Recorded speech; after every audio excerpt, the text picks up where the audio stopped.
Boa tarde. Hoje nós teremos aula de História, capítulo 3, o fim do Estado Novo e a redemocratização, página 262, essa daqui. Em meados da década de 1940, a ditadura do Estado Novo perdia sua força. A justificativa do perigo de um golpe comunista no Brasil já não era suficiente para garantir o apoio dos políticos conservadores e menos ainda dos trabalhadores. Ao mesmo tempo, a participação do Brasil na Segunda Guerra Mundial, ao lado dos países liberais e socialistas, fez com que os brasileiros se reaproximassem de novas perspectivas políticas que não fossem a ditadura. Dessa maneira, analisaremos a queda do Estado Novo e a redemocratização do Brasil. Crise no Estado Novo. A Segunda Guerra Mundial foi um conflito internacional que durou entre os anos de 1939 e 1945. De um lado estavam os aliados, formados por Inglaterra, França, União Soviética e Estados Unidos. Do outro lado estava o eixo, constituído por Alemanha, Itália e Japão. Inicialmente, o Brasil não se posicionou sobre a guerra, inclusive mantinha relação com ambos os países, com países de ambos os lados da disputa. Contudo, isso mudou em 1942, quando o Brasil firmou um acordo econômico e político com os Estados Unidos, com a condição de romper quaisquer relações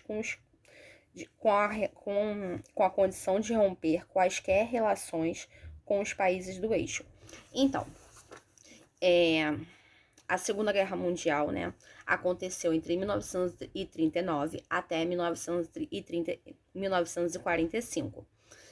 E tinha, de um lado, os aliados, do outro lado, o eixo. Os aliados eram formados pela União Soviética, Estados Unidos, Inglaterra e França. E o eixo era formado pela Itália, Alemanha e Japão.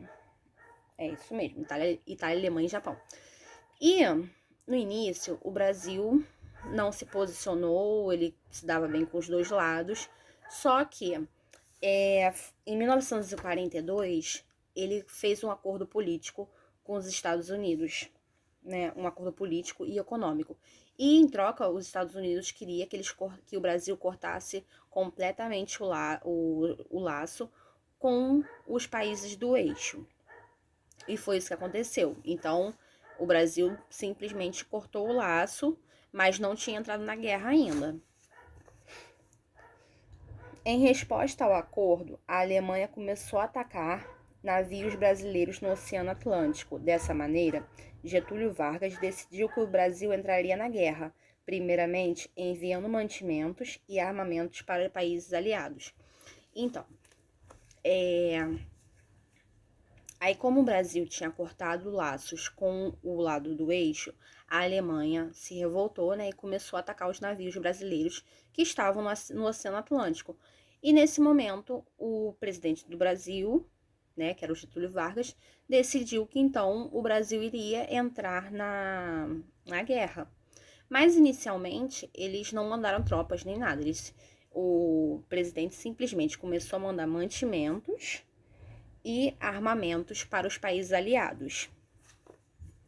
Porém, em 1943, o presidente determinou o envio da Força Expedicionária Brasileira, FEB, com 23 mil soldados para a Itália, combater as tropas fascistas. Apesar dessa participação não ter sido determinante para a vitória dos aliados, as forças brasileiras impuseram diversas derrotas aos italianos. Então, primeiro ele enviou mantimentos, e armamentos para os aliados. Depois, ele decidiu enviar a FEB, que era a Força Expedicionária Brasileira, para a Itália, com 23 mil soldados. E essa participação não foi determinante para a vitória dos aliados, mas ajudou muito, porque o Brasil conseguiu, com esses 23 mil soldados, derrotarem diversas vezes os italianos.